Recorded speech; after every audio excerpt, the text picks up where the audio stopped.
Qalay aka, yaxshi chopyaptimi? Zo'r, mana uloqlarni ko'r. Yaxshi. Zo'r-ku. Nima qilyapti? Sen nima qilyapsan akam? Ha, dadamga Matiz xarid qildim. Matiz olib bermoqchi edim. Akam, Matiz kerak bo'lsa. Matizdan ishlab o'zim xalqqa beraman akam. Shohimardon, Matiz ham mashinami? Undan ko'ra 1-2 yil yig'in puling bo'lmasa, normalniy mashina, хотя бы bir bivayniy shunaqa mashina bergin. Bu nima deganing Shuhrat?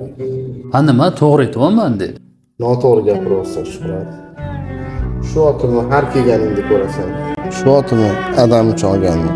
Lekin adam o'sha kuni qazo qildilar. Dadamga minish nasib qilmadi. 2 yildan keyin bevayda olishgan, undan zo'rini olishgan qurbi edi. Lekin otasi bo'lmasa-chi? Xullas, hozir qo'lidan kelganini hadya qilsa, sani ishing bo'lmasin. Tushunarli. To'g'ri aytyapsiz aka. Hali pulim bo'lsa bundan zo'rlardan olib beraman.